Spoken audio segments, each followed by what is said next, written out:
우리 함께 사도신경으로 신앙 고백 드리겠습니다. 나는 전능하신 아버지 하나님 천지의 창조주를 믿습니다. 나는 그의 유일하신 아들 우리 주 예수 그리스도를 믿습니다.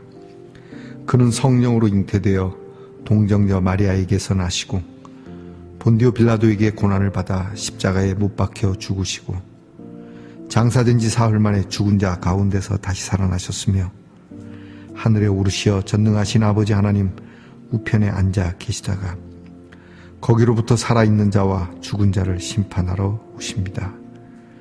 나는 성령을 믿으며 거룩한 공교회와 성도의 교제와 죄를 용서받는 것과 몸의 부활과 영생을 믿습니다.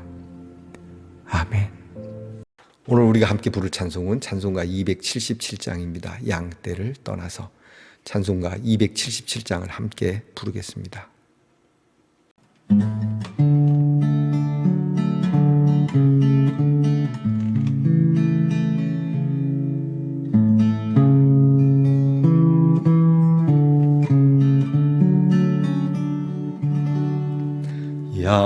양떼를 떠나서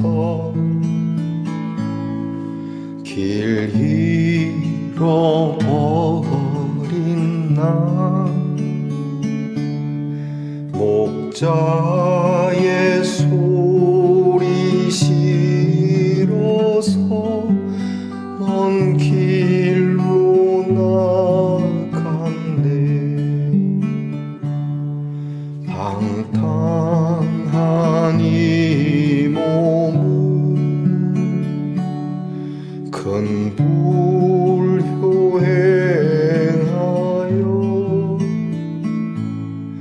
아버지 음성 싫어서 먼 길로 나갔네. 양 잃은 목자는 그 양을 찾으러 산 넘고 강을 건너서 사막을 지났네. 갈 길을 모르고 나 지쳐 있을 때 그 목자 마침 나타나 날 구원하셨네. 내 목자 예수는 날 사랑하셔서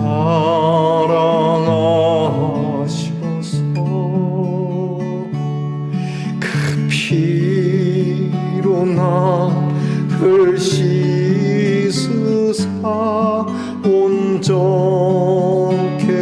하셨네. 길 잃은 양 찾아 큰 위로 주시고 그 우리 안에 이끌어 늘 보호하시네. 양떼를 떠나서 마음대로 다녔네. 나 목자 음성 들으며 그 길을 따르리. 나 이제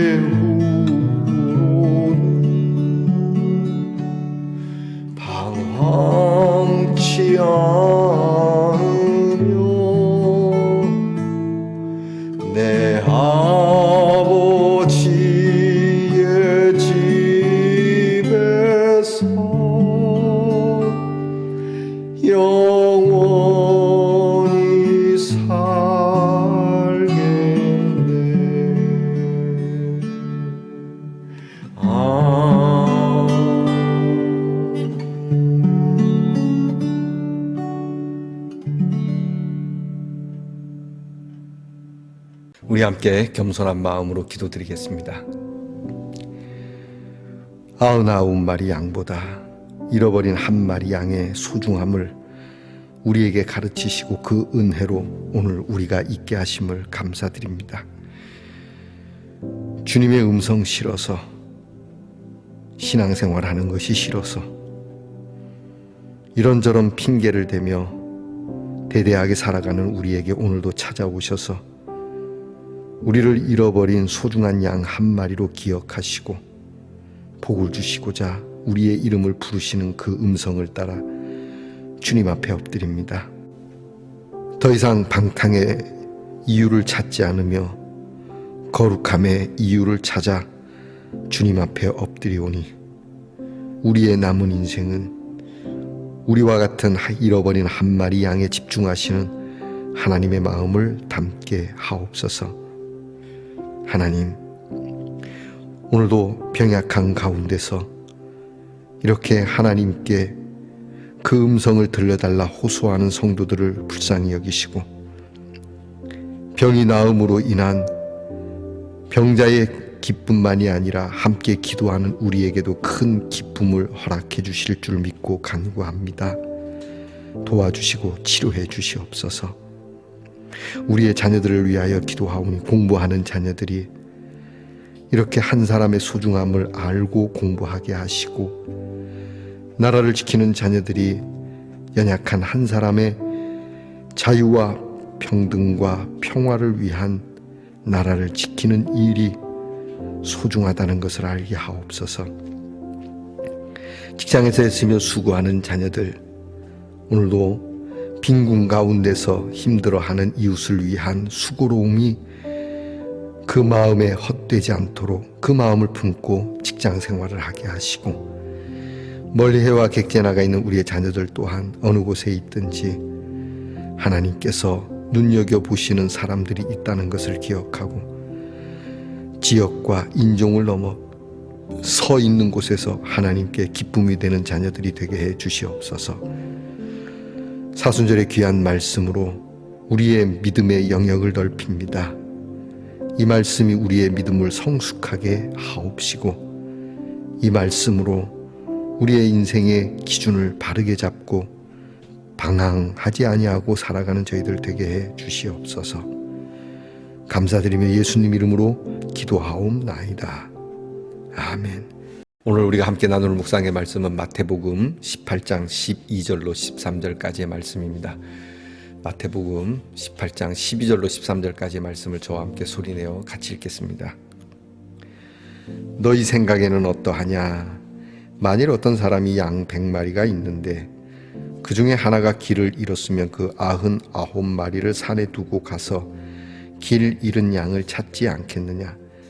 진실로 너희에게 이르노니 만일 찾으면 길을 잃지 아니한 99마리보다 이것을 더 기뻐하리라. 아멘. 말씀의 동산 성도 여러분, 지난밤 편안히 잘 주무셨습니까? 주님의 이름으로 문안드립니다. 여러분, 오늘은 어떻습니까? 네, 은혜롭습니다. 담백한 십자가입니다. 무엇으로 만들어졌는지 모르는데 굉장히 가볍습니다. 어떤 나무의 재질인지 모르겠습니다. 가벼운 거 보니까 되게 좋은 나무 같은데, 자, 여러분, 오늘 우리의 삶 속에 담백하여도 그리고 우리에게 가장 가치 있고 또 훌륭한 예수님이 우리 십자가의 제목이라고 하는 것 잊지 마시기를 바랍니다. 오늘은 어떻습니까? 은혜롭습니다. 사순절 15번째 날입니다. 오늘 묵상의 주제는 경제주의를 넘어서입니다. 어떤 내용인지 묵상집에 있는 내용을 여러분들에게 들려드리겠습니다. 예수님은 사람이 떡으로만 살 것이 아니다 라고 말씀하셨습니다. 경제적 필요를 무시하지 않으셨지만 그것만으로는 결코 인간다운 삶을 살 수 없음을 말씀하신 것입니다. 양 99마리를 우리에 두고 한 마리 양을 위해 목숨을 걸고 나서는 목자의 이야기는 경제적 효율을 따지는 세상에서는 무척이나 어리석어 보입니다. 이 비유는 경제적 계산에 잡히지 않는 영역에 인간의 삶을 위한 소중한 가치가 있음을 일깨워 줍니다. 돌봄 경제학을 제안하는 낸시 폴브레의 보이지 않는 가슴이라는 책이 있습니다.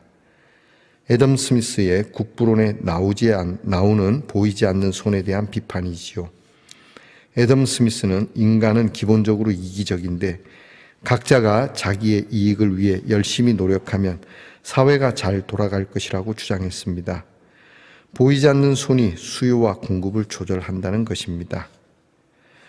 그러나 보이지 않는 가슴에서는 오늘까지 세상이 유지되는 것은 이기적 동기로 경제활동에 참여하는 이들뿐 아니라 이타적인 사랑으로 가족을 돌보고 약한 이들을 섬기는 사람들이 있었기 때문이라고 말합니다. 시장이 가치를 인정해 주지 않는 노동, 예를 들어 엄마가 집에서 가족을 먹이고 아이들을 기르고 아픈 어르신들을 돌보았기 때문에 사회가 이만큼 유지될 수 있었다는 것입니다. 그러나 우리 사회는 돌봄 노동의 가치를 제대로 인정해 주지 못했습니다. 이제 아픈 어르신을 돌보는 일은 저임금의 간병인에게 맡깁니다. 아이들도 어딘가에 맡겨야 합니다. 그마저도 여의치 않기에 젊은이들은 아이 가지기를 주저합니다. 우리 사회에서 돌봄 노동에 종사하는 이들은 매우 열악한 상황에 처해 있습니다.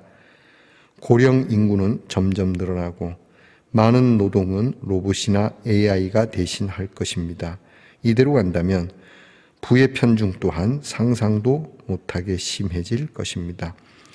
돌봄 노동의 가치를 제대로 인정해 주는 것에서부터 인류가 살 길, 함께 살 수 있는 길을 찾아야 합니다. 경제주의는 경제적 이익과 효율성을 최우선의 가치로 삼는 세계관으로 인간 삶의 모든 영역을 경제적 관점으로만 평가하려는 경향을 말합니다. 경제주의를 넘어서는 가치관이 절실합니다. 우리 사회는 경제적 동기를 넘어선 돌봄의 소중함을 다시 발견해야 합니다. 돌보는 일을 격려하고 존중하는 문화, 제대로 대우하는 제도가 절실합니다. 한 마리 양을 찾아 나선 목자의 마음을 본받는 교회가 이 일의 역할을 할 수 있습니다. 여러분은 어떻게 생각합니까? 99마리의 양과 한 마리의 양. 다수를 위한 소를 위한 다수. 우리는 경제 논리에 의해서 효율성을 따집니다. 어떤 것이 더 이익이냐라는 것에 뜻을 두고 있죠. 맞습니다. 어떤 것이 더 이익이냐 할 때 오늘 예수님은 잃어버린 한 마리 양에 대한 이익이 99마리 양보다 더 큰 경우가 있다라고 말씀하는 것이죠. 그것은 바로 잃어버린 양이기 때문에 그렇습니다. 멀쩡한 양 한 마리가 아니고 그저 가치 있는 100마리 양 중에 한 마리가 아니고 가치 있어야 할 그 한 마리가 없기에 그 양을 찾아 가치 있게 하시는 이것이 하나님의 효율성이고 하나님이 최대의 이익이라고 말씀하십니다. 예전에 영화 중에 라이언 일병 구하기라고 하는 영화가 있습니다. 가문을 이어야 하는 형제가 모두 전쟁에 참여함으로 인해서 그 가문이 혈통을 이을 사람이 없어서 그 가문을 이을 마지막 남아있는 한 아들 라이언을 구한다는 이야기입니다. 이것을 위해서 특공대가 결성되고 나섭니다. 라이언 일병 한 사람을 구하자고 특공대 한 사람이 죽어 나갑니다. 불만을 말하는 사람도 있습니다. 왜 그 한 사람 때문에 우리가 죽어야 합니까? 자, 이런 딜레마가 있지만 이것을 이끄는 특공대장이 말합니다. 이 라이언이라고 하는 사람은 그 가문에 굉장히 중요한 사람이기 때문에 그렇다라고요. 오늘 예수님의 말씀을 이해하지 못하면 이 영화도 이해를 못할 겁니다. 그 영화가 과연 우리에게 무엇을 주고자 하는가? 오늘 예수님의 말씀과 부합하다고 저는 생각합니다. 돌봄이라고 하는 것, 우리는 경제적 그러한 아담 스미스가 말했던 경제 논리에 입각한 이런 경제에서 벗어나 돌보는 이들에 대한 경제적 가치가 우리의 삶을 정말 복되게 하는 것이라는 이 경제학이 새로 대두되는 시대입니다. 여러분, 우리는 이 일을 사회복지 차원에서 이야기를 많이 합니다. 제가 사회복지를 공부하면서 이 돌봄에 대한 생각을 하게 되는데, 여기에 이 예수님의 오늘 말씀이 전제되지 않으면 이 사회복지 차원에서의 돌봄, 이 문화, 돌봄, 사역, 이 모든 것들도 결국 다시 경제 논리에 빠질 수밖에 없다라고 하는 것이죠.